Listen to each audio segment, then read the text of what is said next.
La radio est une imagination. La vôtre. Bienvenue sur iRadio 90.3. Mesdames, Messieurs, bonjour. Bienvenue dans votre émission Diplomatie consacrée à l'actualité internationale. Aujourd'hui, nous avons le plaisir d'accueillir sur notre plateau le professeur Jean-François Akanji Combé. Il est le chef département du droit de l'homme à la Sorbonne, président du réseau européen des droits de l'homme, mais aussi président de l'Institut africain des droits de l'homme et de la prospective. Monsieur Jean-François Akanji Combé, bonjour professeur. Bonjour chers camarades. Et merci de bien vouloir répondre à notre invitation. C'est moi qui vous remercie de m'accueillir et de me permettre d'échanger avec vos auditeurs et vos téléspectateurs. Merci. Merci à vous aussi, chers auditeurs et téléspectateurs, de nous suivre sur iRadio et ITV. Alors, professeur, que nous vaut l'honneur de votre visite à Dakar, très rapidement? Alors, si vous permettez, vous avez fait une présentation de moi qui est un peu pompeuse. Je l'assume, naturellement, mais je suis ici sur votre plateau surtout comme un enfant d'Afrique, citoyen d'Afrique, né en République centrafricaine, au fin fond de la République centrafricaine, dans un petit village de la Basse-Koto. Et ceci est important pour moi de le rappeler. Et fils d'un agriculteur, un rapport particulier avec la terre. Et je pense que les sujets que nous allons aborder ont quelque chose à voir avec ça. Vous me demandez quelle est la raison pour laquelle je suis ici à Dakar. Il y a plusieurs raisons. La principale, c'est que nous travaillons à un projet depuis quelque temps dans le cadre de l'IPAP, c'est-à-dire l'Institut panafricain d'action et de prospective que vous avez évoqué tout à l'heure et que nous avons fondé avec quelques amis, dont un digne fils du Sénégal, Ibrahima Dia. Et il nous était apparu qu'avec la perspective panafricaine précisément, qu'un document particulier méritait qu'on s'y arrête un tout petit peu. C'est la charte de Korukan-Fuga, qui a été ce qu'on appelle aussi la charte du Mandé, qui a été établie par cette assemblée constituante à la suite de la bataille de Kirina. Et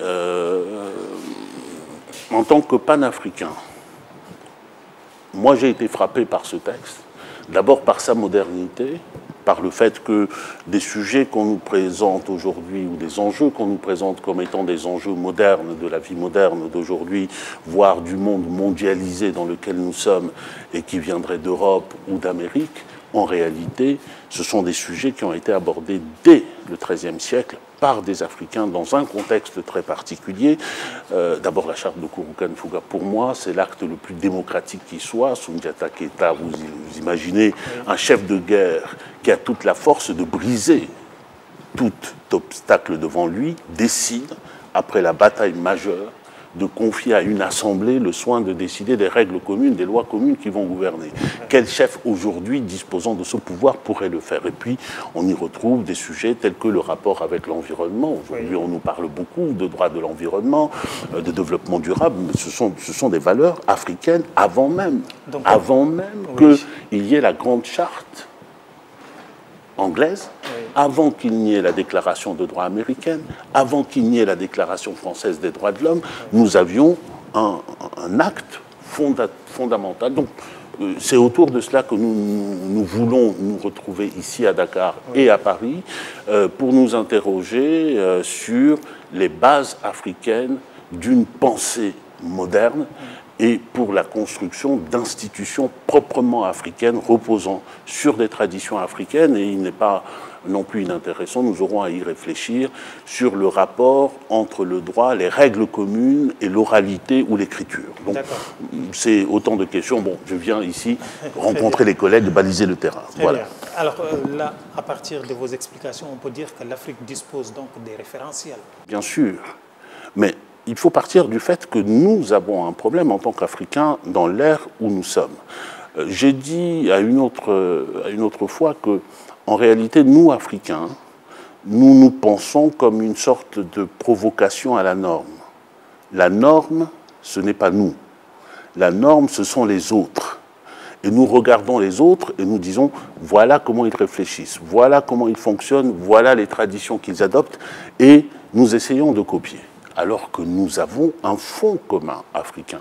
Nous avons un fonds africain pour penser le monde d'abord. Hein. La charte de Kouroukan-Fouga, je parle de cette charte-là, mais on pourra en trouver d'autres, qui sont d'abord une représentation par les Africains du monde et du cosmos, d'une certaine manière, et de la place qu'ils occupent dans ce monde-là, et des institutions qu'il leur faut pour avancer. Et nous sommes capables aujourd'hui, dans le monde d'aujourd'hui, il nous faut nous réinterroger sur nos parcours politiques, nos institutions politiques, sont-elles les bonnes? Est-ce qu'elles répondent à nos nécessités à nous? Est-ce qu'elles répondent aux objectifs que nous nous donnons en tant que société? Qu'est-ce que nous voulons? Et puis, en se plaçant dans cette perspective-là, il faut se placer aussi dans une perspective de conquête d'exemplarité. Nous empruntons toujours aux autres, mais qu'est-ce qui nous empêche d'aller vers les autres et de leur proposer notre modèle, ce que nous sommes? Oui. Alors, nous allons continuer toujours dans cette même lancée de la mondialisation et l'Occident qui continue de nous montrer le chemin. Le G7, G5 qui s'est réuni à Biarritz il y a de cela quelques jours, à l'occasion du sommet du G7, bien sûr. Emmanuel Macron qui invite les pays du G5 Sahel pour discuter de sécurité, d'extension de ce groupe des pays dits du G5 Sahel. Est-ce que notre manière ou la façon de faire des États africains est toujours dictée par l'Occident? Alors, vous posez la question sur un enjeu très, très, très particulier qui est un enjeu complexe, c'est-à-dire le terrorisme. Oui. Le terrorisme est un phénomène mondial aujourd'hui. Il n'y a plus, ou plus exactement, le terrorisme a inventé l'abolition des frontières avant même que nos politiques imaginent l'abolition des frontières. Un terroriste n'a pas de frontières. Il peut partir du Sénégal, se retrouver, je ne sais pas moi, dans le Kansas, dans l'Arkansas. Il peut se retrouver. Donc, c'est un phénomène mondial. Et on peut considérer qu'il est légitime. Qu'il y a des particularités et des spécificités. Oui, bien sûr, j'y viens. Ouais. Il est mondial, donc il faut une réponse mondiale et il faut qu'il puisse y avoir une réponse mondiale. Ouais. Mais le terrorisme se décline aussi sur des territoires. Oui. Il se décline dans des contextes particuliers et il se nourrit de ces contextes particuliers, de pauvreté par exemple, d'inégalité sociale, d'inégalité dans la répartition des richesses, de frustration identitaire. Et tous ces facteurs-là, ce sont des facteurs qui sont spécifiques à chaque territoire. Et vous évoquez tout à l'heure le Sahel. Oui. Il y a un G5 Sahel, aujourd'hui il va y avoir un G7 pour essayer d'élargir le cercle. Mais en réalité, le problème est pris de mon point de vue, par le plus mauvais bout. C'est-à-dire qu'il est pris par le moyen du financement. Qui va financer la lutte contre le terrorisme en Afrique, dans le Sahel? Et on va réunir des bailleurs de fonds, on va réunir des États qui sont censés être des États puissants et qui sont intéressés à bloquer les terroristes en Afrique pour qu'ils n'arrivent pas en Europe ou qu'ils n'arrivent pas aux États-Unis ou qu'ils n'arrivent pas au Japon. Parce que c'est ça la perspective. Or, comme je l'ai dit tout à l'heure, le terrorisme se nourrit d'un certain nombre de phénomènes qui sont des phénomènes propres à chaque société et qui sont la résultante d'un certain nombre de problématiques, de problèmes.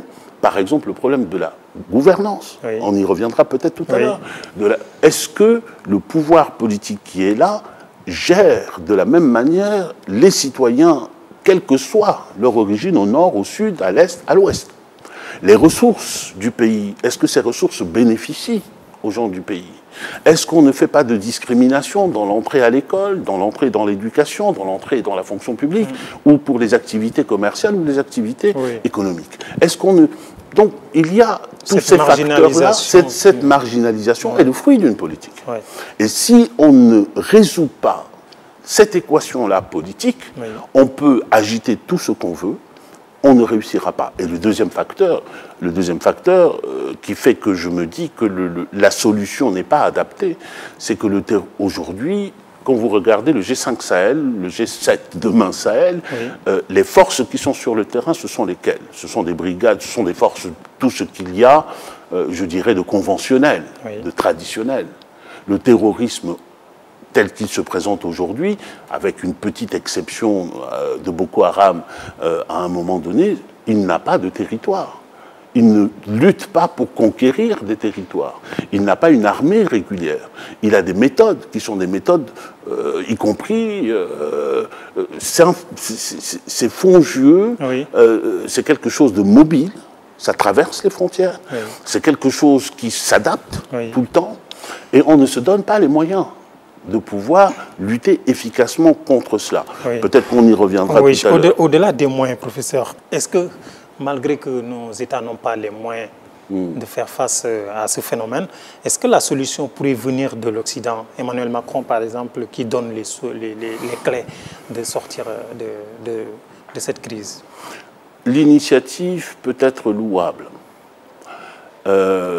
Si demain, elle sert l'Afrique, si on réussit à mobiliser les moyens pour financer le G5 ou le G7 Sahel, il peut être louable.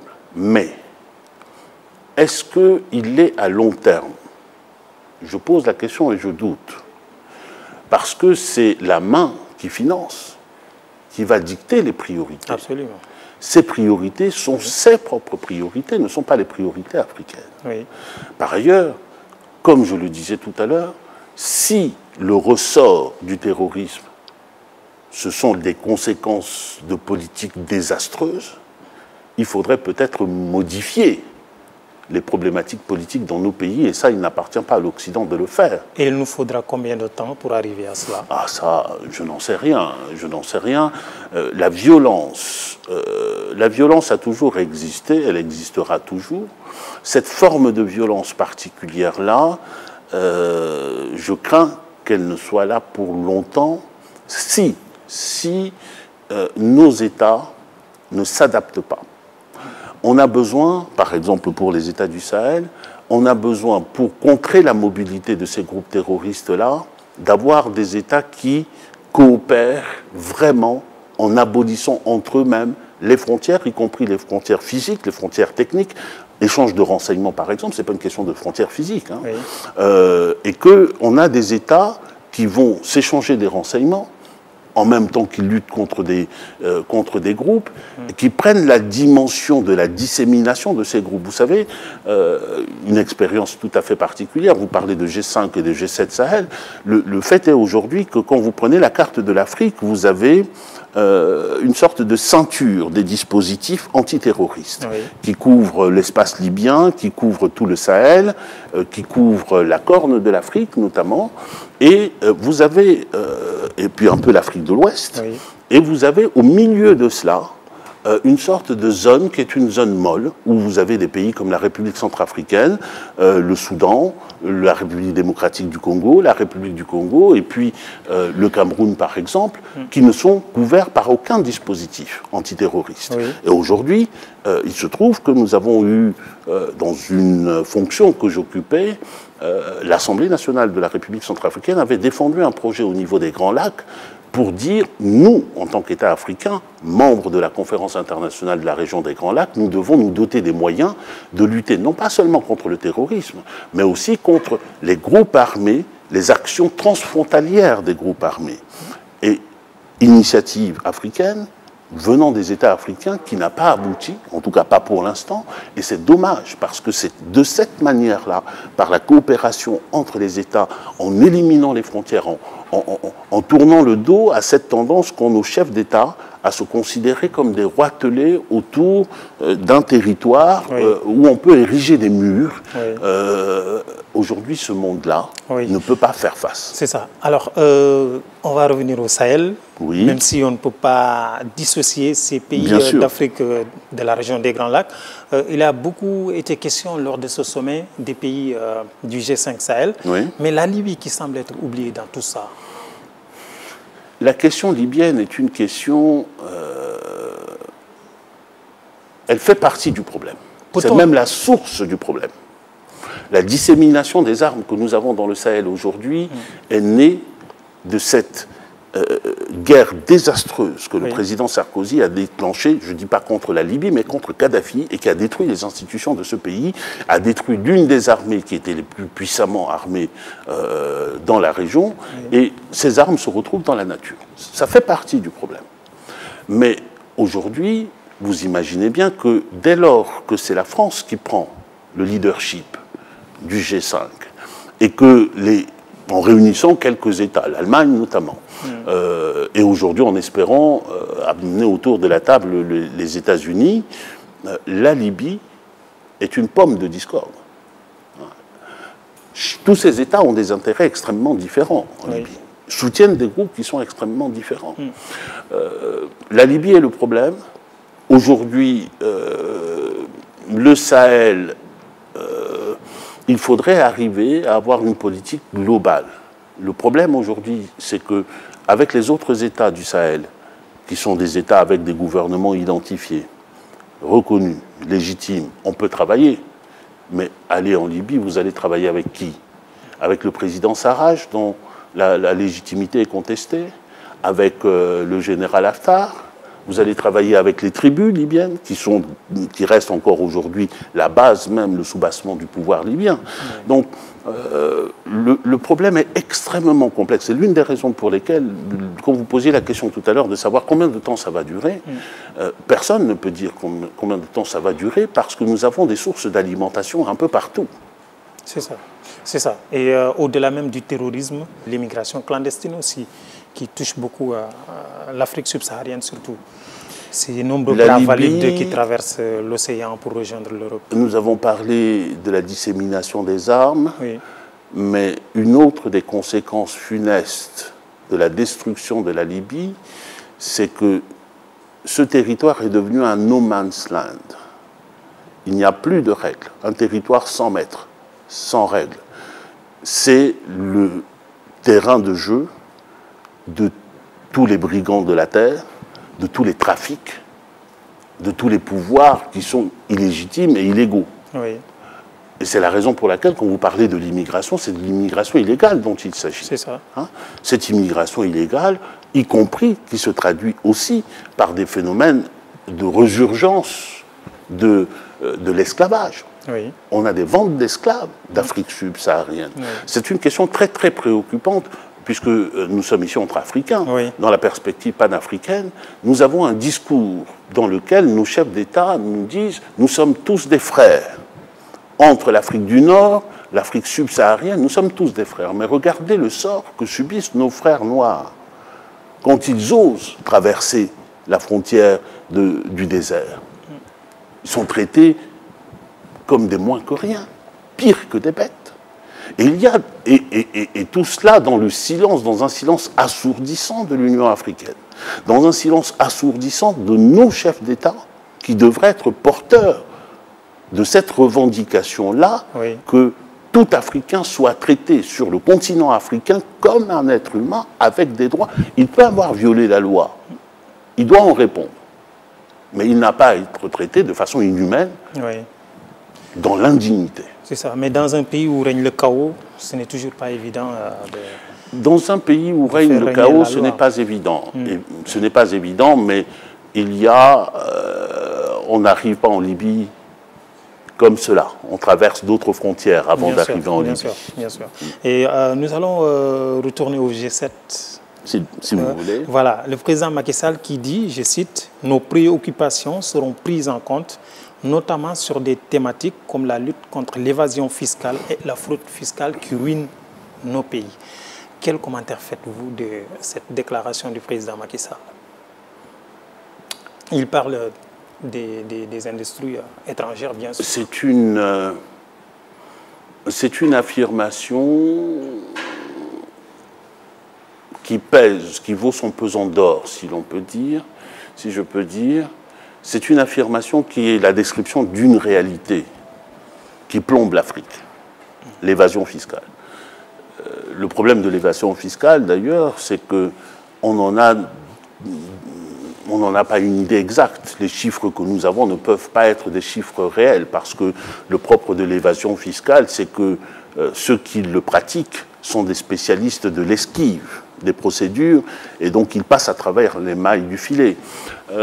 Donc c'est une réalité, il a raison de le dire, le président Macky Sall, mais il faudrait peut-être y ajouter, en amont les dispositifs fiscaux que nos pays mettent en place, qui sont des dispositifs qui, sous prétexte de vouloir attirer la manne étrangère, de vouloir attirer les investissements étrangers, comme on dit, des investissements directs étrangers, font la part belle aux entreprises étrangères, surtout les multinationales, au détriment de la construction de ce qui ferait de nos pays des économies nationales, c'est-à-dire des entreprises petites et moyennes, qui sont des entreprises nationales, qui fonctionnent en réseau, et un réseau suffisamment dense pour que l'on puisse considérer que nous avons une économie nationale qui ensuite peut s'ouvrir au monde. Les États qui sont devenus des États développés aujourd'hui et qui ont des multinationales qui viennent dans nos pays, ils ont fait comment? Ils ont fait du protectionnisme à un moment donné. L'Union européenne aujourd'hui, à travers ses règles douanières et à travers ses règles de commerce, qu'est-ce qu'elle fait? Elle s'unit à l'intérieur, mais vis-à-vis de l'extérieur, elle fait du protectionnisme. Parce que cela permet de développer l'entreprise interne. Nous avons cette fâcheuse tendance politique à être ouverts à tout vent sous prétexte que nous avons besoin d'investissements étrangers, et après ça, nous avons des slogans politiques qui sont agités en disant par exemple coopération gagnant-gagnant. Nous ne sommes jamais gagnants dans ce type de coopération. C'est ça. Nous avons vu l'exemple de Donald Trump, même s'il est traité par tous les noms, par une bonne partie de l'opinion internationale, qui quand même souhaite protéger d'abord les Américains avant tout. America First, ça a été la devise des États-Unis depuis le début. À certains moments, on a pu penser que les États-Unis n'étaient pas... Donald Trump, de mon point de vue, il exprime de manière abrupte ce qui a toujours été la politique des États-Unis, une politique isolationniste qui leur a permis d'être la puissance qu'elle est. Lorsque vous regardez les autres puissances, la Russie par exemple, que ce soit la Russie avant l'URSS, l'Union des républiques socialistes soviétiques et la Russie d'aujourd'hui, c'est aussi une sorte de monstre isolationniste. Oui. La Chine, pareil. L'Europe, pareil. Il n'y a que nous qui n'avons pas d'ambition mondiale. Il n'y a que l'Afrique qui n'a pas cette ambition mondiale-là. Je ne dis pas tel ou tel pays d'Afrique, parce que précisément, le fractionnement des États africains du continent africain en différents États nous handicape. Il faudrait que ce soit toute l'Afrique qui puisse porter cette ambition-là de devenir une puissance mondiale, une puissance africaine, mais à l'échelle mondiale. Bon. En tout cas, voilà la réponse que je peux donner. Alors, à l'issue de ce sommet du G7, Emmanuel Macron et Donald Trump ont tenu une conférence de presse conjointe. Des possibilités de rencontres entre Téhéran et New York ont été évoquées. Mais on se rend compte que l'Iran ne veut pas juste d'une photo souvenir, comme ils le disent. Sommes-nous au début ou loin de retrouvailles qui permettent de décanter ce problème nucléaire qui continue encore de hanter l'opinion internationale? Mais le problème nucléaire, il ne va pas se résoudre tout de suite. Vous savez qu'il y a eu des traités internationaux pour réguler cela. Le problème nucléaire aujourd'hui, on nous le présente comme étant le problème iranien. Parce que l'Iran a affirmé sa volonté de vouloir se doter du nucléaire militaire. Et pas du nucléaire civil, parce que le nucléaire civil, il est géré et tout État a le droit d'y accéder. On le présente de cette manière. Un peu avant l'Iran, vous vous souvenez, on nous avait présenté la Corée du Nord de la même manière. Mais aujourd'hui, l'arsenal nucléaire, l'essentiel de l'arsenal nucléaire est détenu par quels États? Les États-Unis, bien sûr, la Russie, bien sûr, des alliés des États-Unis tels que l'Iran, enfin pas l'Iran, mais tels que Israël qui a l'arme nucléaire, tels que le Pakistan, qui a été aidé à avoir l'arme nucléaire. Mais le problème, c'est qu'à partir du moment où ces États-là ne se dénucléarisent pas, leurs voisins, légitimement, vont se sentir menacés. Et voudront se doter aussi de l'arme nucléaire. Ce qui est logique, c'est une arme de protection ou de dissuasion, c'est de bonne guerre. Il faut commencer d'abord par réduire le potentiel des armes nucléaires et à commencer par les puissants. L'accord qu'il y avait entre les États-Unis et la Russie a été gelé depuis longtemps. Et c'est eux qui disposent aujourd'hui des armes nucléaires à très très longue portée. Pas les États tels que l'Iran dont on nous parle. Et pourquoi alors cette situation? Pourquoi les grandes puissances pointent tout le temps du doigt l'Iran? Est-ce que c'est à cause de leur position au niveau de la région ou... Pourquoi l'Iran? Il y a des enjeux stratégiques, des enjeux tactiques. L'Iran, depuis la révolution islamique, l'Iran se situe dans un axe qui lutte contre l'Occident. Il n'est donc pas étonnant que l'Iran en même temps n'est pas qui en même temps menace les intérêts des alliés des États-Unis. Comme l'Arabie Saoudite. Vous avez, comme l'Arabie Saoudite, mais vous avez des menaces répétées d'anéantissement d'Israël, par exemple, avec l'arme nucléaire, si jamais il l'a. Donc, c'est tout naturellement, je dirais, que l'Iran se trouve confronté à ces pays-là, que cette confrontation-là se déroule.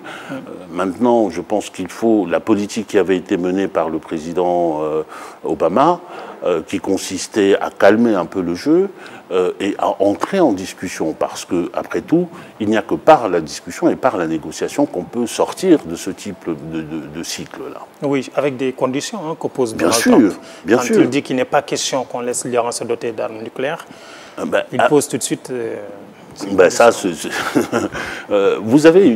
nous avons, je ne dirais pas nous avons en tant que communauté internationale, parce qu'après tout, nous les pays africains, nous faisons partie de cette communauté internationale et nous oublions toujours que nous en faisons partie, que nous pouvons faire la décision. Mais nous disposons d'une agence internationale qui est chargée de contrôler et de vérifier in situ, sur terrain, les programmes nucléaires des différents États. Oui. Il suffit d'être strict sur ce qui se fait, d'assortir ces contrôles-là et de la violation de la règle d'un certain nombre de sanctions, et puis d'éviter aussi de créer des zones... je dirais, des zones dangereuses dans le monde où vous avez du trafic de matières fissiles, c'est-à-dire de matières nucléaires. Oui. En RDC, en République centrafricaine, vous avez de l'uranium, enrichi ou pas, qui fait l'objet de trafic. Oui. Et tout ceci est aussi organisé. Le désordre est organisé. C'est ça. Alors, nous allons à présent parler de l'Amazonie, une forêt qui brûle tous ces temps-ci, et qui a créé des incidents diplomatiques, surtout entre le Brésil et la France. Le G7 qui donne une aide financière de 20 millions d'euros pour faire face à ces feux de brousse qui sont en train de ronger quand même cette grande forêt amazonienne.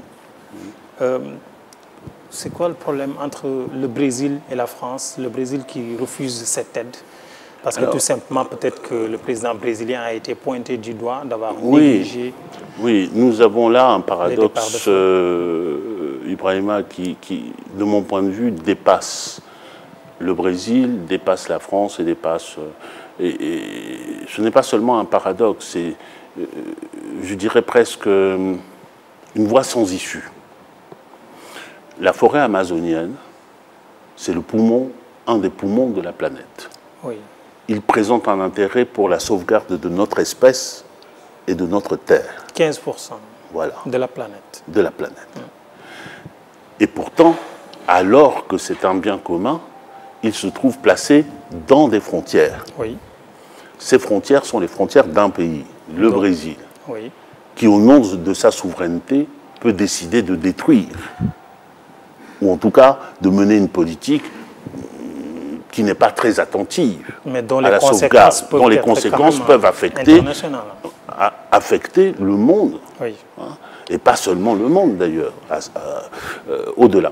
Et aujourd'hui, le problème c'est qu'il n'y a pas, dans la société internationale où nous sommes aujourd'hui, dans la communauté internationale telle qu'elle est organisée aujourd'hui, de moyens d'assurer la protection de ce bien commun contre la souveraineté d'un pays.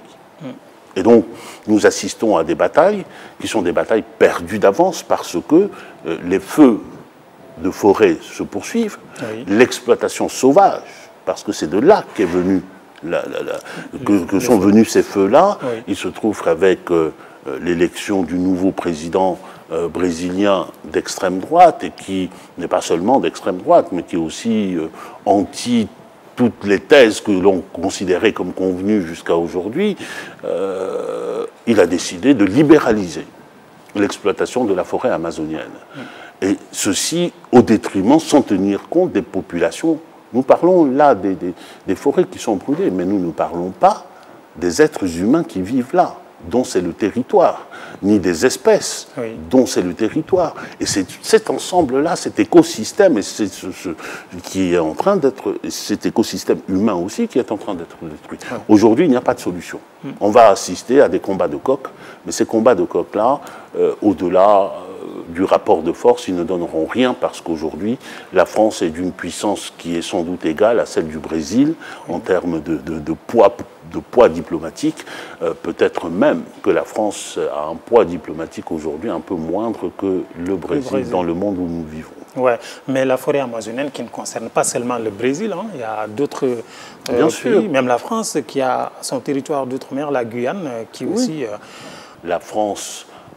n'est pas non plus l'élève sans reproche du point de vue du respect de l'environnement qu'on nous présente. Vous citez le cas de la Guyane, vous savez qu'il y a des mouvements de citoyens ou de consommateurs, en tout cas des mouvements de personnes qui dénoncent la manière dont sont exploitées les mines en Guyane contre l'environnement, qui ont des conséquences sur l'environnement désastreuses. Donc c'est une cause mondiale. Il y a eu des conférences, il y a eu des conférences Rio 1, Rio 2, la conférence de Paris, mais nous restons encore aujourd'hui au stade où il n'y a pas de règles contraignantes pouvant obliger les États à adopter une certaine conduite, au point où on a adopté une problématique qui est une problématique de commerce, de commerce de l'environnement d'une certaine manière, ou plus exactement de commerce de la pollution, c'est-à-dire qu'on ne m'interdit pas complètement de polluer, mais si je pollue, il faut que je donne un peu d'argent pour compenser.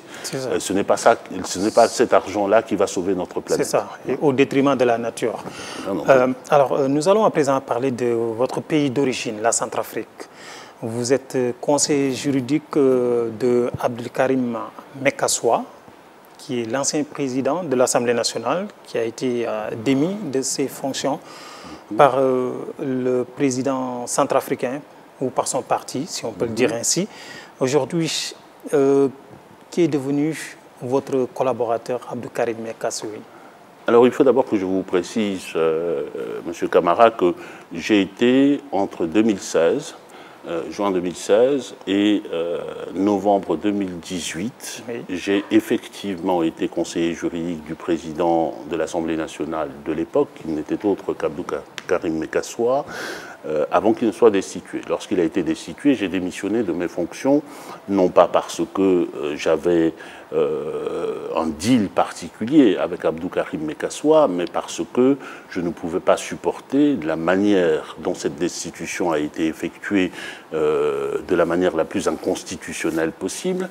Et puis, je ne pouvais pas non plus travailler dans un contexte avec des personnalités qui venaient et qui avaient une autre éthique politique que la mienne, celle que je pense pour mon pays. C'est la raison pour laquelle... Vous voulez dire que vous n'aviez pas les mêmes visions politiques? Nous n'avions pas la même éthique politique, c'est-à-dire le rapport entre le pouvoir et la corruption notamment. Moi, j'assume totalement les différents dossiers sur lesquels j'ai travaillé avec le président Mekassoua, à commencer par d'abord le fait de donner des règles à l'Assemblée nationale, ce qui changeait d'une attitude, d'une situation antérieure qui était celle que l'Assemblée nationale fonctionnait selon des usages politiques. Oui. Un nouveau règlement intérieur a été voté, dans lequel j'ai joué un grand rôle et j'en suis fier. Ouais. J'ai aussi travaillé avec le président Abdou Karim Mekassoua pour mettre en œuvre une disposition particulière de notre Constitution qui prévoit que le gouvernement ne peut pas signer d'accord minier sans obtenir au préalable l'autorisation de l'Assemblée nationale. Et nous avons ici le nœud de la question qui a conduit oui. à la destitution du président Mekassoua. Oui. Il représentait, et les équipes dont je faisais partie, les équipes qui travaillaient à l'application stricte de cette disposition constitutionnelle dans l'intérêt des Centrafricains oui. et dans l'intérêt des populations, mais aussi dans l'intérêt de la sauvegarde de l'environnement.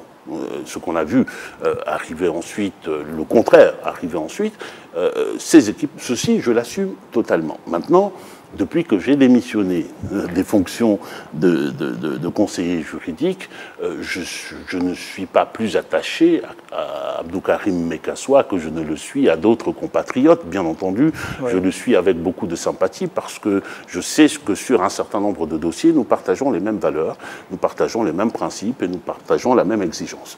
Donc, alors aujourd'hui, il est resté député. D'accord. Hein, il est resté député. Je crois savoir de déclarations qu'il a faites récemment qu'il envisage très sérieusement de contester maintenant sa destitution sur la base d'un rapport qui a été rendu public par la Cour des comptes. C'est ça, j'allais venir à cette question.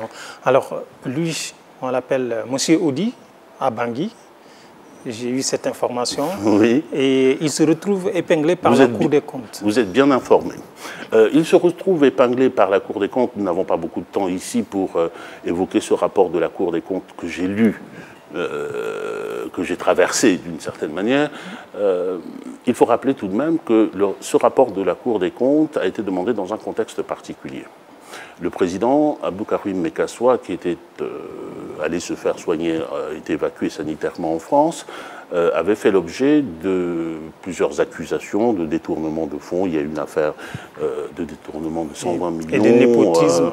De népotisme, etc. D'abord, ça a commencé par cette affaire de détournement, où on l'accusait d'avoir signé de là où il était pour qu'on puisse piocher dans les caisses de l'Assemblée nationale. Lorsqu'il est revenu, il a dit « Je ne suis pas la justice, je conteste ce qui a été dit, mais je vais remettre entre les mains des institutions qui sont chargées de contrôler le soin de faire la lumière sur ces affaires ». Il avait saisi dans le même temps l'institution de l'Assemblée nationale, qui est la commission de contrôle, et puis il avait saisi aussi la Cour des comptes. Donc c'est Abdou Karim Mekassoua qui a saisi la Cour des comptes pour qu'on examine toute sa gestion. D'accord. La Cour des comptes, dans ce rapport de la Cour des comptes qui fonctionne comme ici au Sénégal d'ailleurs, sur la base de son rapport, la Cour des comptes identifie des responsabilités et ensuite peut décider de poursuivre. Et dans ce rapport de la Cour des comptes, il y a des noms qui sont cités, de personnes dont la Cour des comptes dit, je cite, qu'ils sont susceptibles de voir leurs responsabilités engagées. Il se trouve que, en lisant tout cela, oui. Il n'y a pas le nom d'Abdou Karim Mekassoua, il y a le nom d'autres personnes que je ne citerai pas ici, mais ce n'est pas moi son avocat. Est-ce que ces personnes ont été ses collaborateurs ou... Les personnes dont il s'agit, il y a parmi ces personnes une de ses collaboratrices de son cabinet, oui. Mais vis-à-vis de laquelle, justement, il avait pris une mesure conservatoire. C'est-à-dire ? Il avait pris une mesure conservatoire en lui retirant sa confiance, c'est-à-dire en l'enlevant de son cabinet, ce qui avait fait toute une affaire en République centrafricaine. Et puis il y en a d'autres oui. qui sont ceux qui, précisément, ont entraîné sa chute. Donc, oui. Voilà un peu le contexte. Donc, là, est-ce que son immunité parlementaire le protège vis-à-vis de la justice centrafricaine? En principe, l'immunité parlementaire ne protège que tant qu'il n'y a pas de procédure judiciaire engagée contre l'intéressé. Vous savez comment cela se passe. Il appartient au ministre de la Justice de saisir le président de l'Assemblée nationale d'une demande de levée d'immunité parlementaire, oui. Laquelle demande se trouve soumise aux instances de l'Assemblée nationale et ensuite présentée à la plénière pour voter la levée de l'immunité parlementaire. Je ne crois pas savoir que la levée de l'immunité parlementaire d'Abdou Karim Mekassoua ait été demandée de la même manière que d'autres députés qui ont eu maille à partir avec les autorités. Jusqu'à présent, aucune levée d'immunité parlementaire n'a été demandée par le ministre de la Justice centrafricain. D'accord. Alors, restons toujours dans ce feuilleton d'Abdoul Karim Mekassaoui. Il fut quand même ministre chargé de la réconciliation nationale. Oui. À présent, est-ce que, vu que la Centrafrique est en phase quand même de négociation, d'accord, est-ce que ces feuilletons judiciaires ne peuvent pas plomber quand même ce processus de paix engagé en Centrafrique? Alors, il n'y a pas aujourd'hui de processus judiciaire, mais si vous voulez bien, je préfère répondre à votre question qui est autrement plus complexe, autrement plus sérieuse, oui. Celle de l'accord de paix, qui ne tient pas à la personne de Karim Mekassoua ou à la personne de telle ou telle personne, de telle ou telle politique. C'est une question d'intérêt national.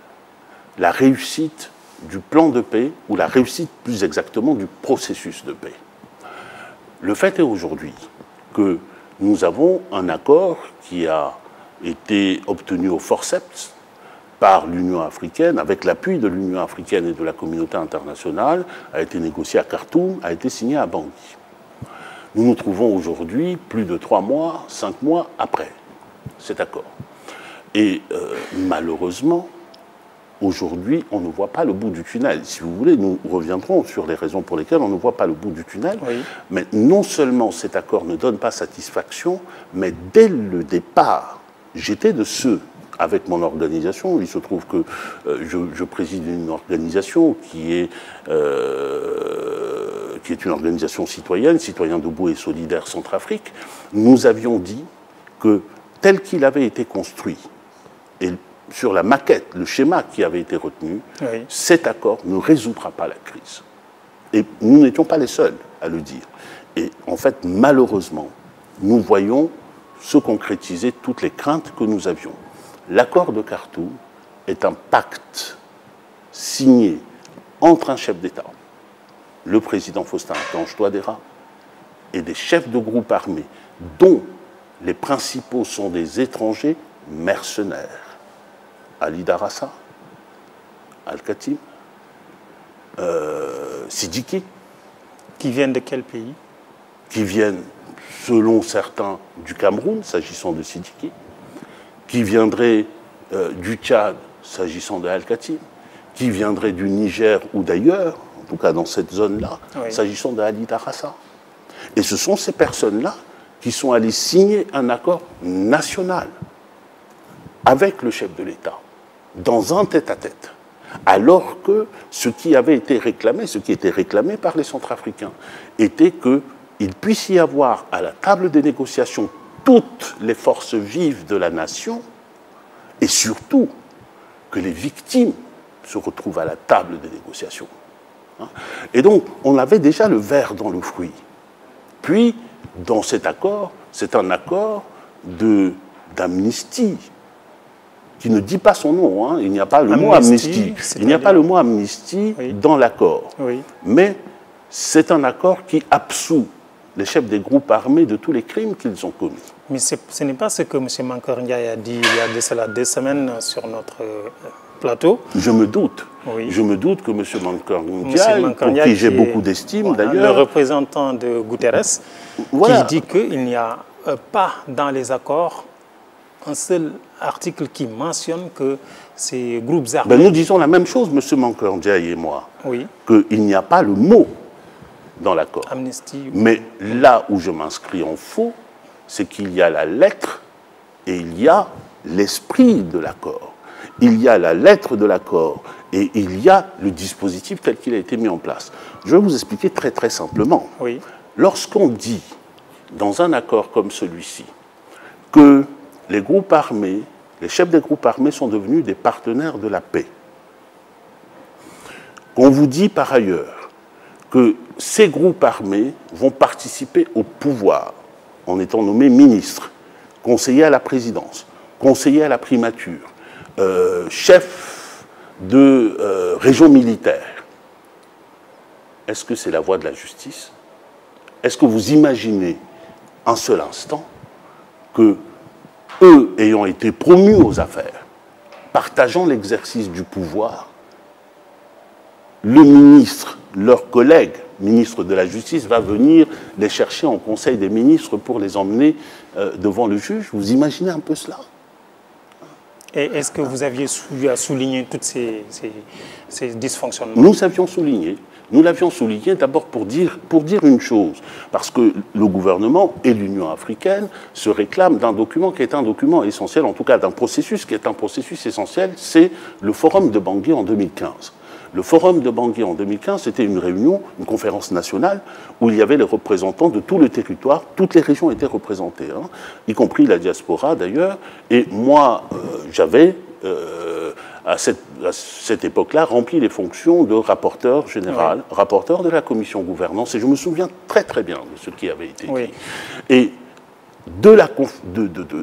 du forum de Bangui, il est ressorti la volonté des Centrafricains que justice se fasse, que les criminels soient punis, que les criminels ne retournent pas au pouvoir, que dans la Constitution, il soit inscrit, et cela a été inscrit, que ceux qui prennent les armes pour accéder au pouvoir, qui massacrent la population, qui détruisent les biens publics, sont, et je reprends les termes de la Constitution, les ennemis de la nation centrafricaine. Et aujourd'hui, on a ces personnes-là qui représentent l'autorité de l'État sur 85% du territoire, alors que l'État n'a même pas les moyens de les contrôler. Et aujourd'hui, on a ce paradoxe dans lequel on appelle un chef de groupe armé, massacreur de population, pilleur de territoire, brûleur de villages, on l'appelle partenaire de paix, et les groupes de la société civile dont je fais partie, dont notamment, on y reviendra peut-être si vous voulez bien, un groupe qui s'appelle les Zingobiani, dont je suis le représentant pour l'Europe, les citoyens de ce pays. Les Zingobiani. Oui, les citoyens de ce pays qui se réunissent dans une plateforme, qui élèvent la voix pour dire « nous ne voulons pas des criminels dans notre gouvernement », on les traite d'ennemis de la paix, pendant que les massacreurs sont désignés comme étant les partenaires de la paix. Mais, oui, et ceci, pour répondre, pour en venir, et je terminerai par là, M. Mankeur Ndiaye est représentant du secrétaire général des Nations Unies et par ailleurs porteur, je crois, du soutien de l'Union africaine dans la crise centrafricaine. Nous voulons un panafricanisme qui soit l'allié des peuples, pas des oppresseurs. Nous voulons d'un panafricanisme, c'est à cette condition-là que nous allons y croire, que l'Union africaine peut quelque chose, que les Nations Unies peuvent quelque chose pour nous, qu'ils soient avec le peuple qui souffre, qu'ils ne soient pas avec les assassins. D'accord, mais dans ces conditions où les différentes parties prenantes ne respectent pas pour la plupart les accords de paix signés soit au Tchad ou dans un pays frontalier, ou même à Bangui, est-ce possible de voir le bout du tunnel? Il est possible de voir le bout du tunnel à la condition de faire d'autres choix que le choix que le président de la République centrafricaine a fait. Il a fait le choix, en arrivant à la magistrature suprême, de dire « je ne ferai pas la guerre, je veux faire la paix des cœurs ». Vous êtes chef d'État, garant de l'intégrité des 623 000 km² qui forment le territoire de la République et dont plus de la moitié est un territoire occupé. Je vous parle d'étrangers, de mercenaires étrangers. Nous sommes dans une situation d'occupation.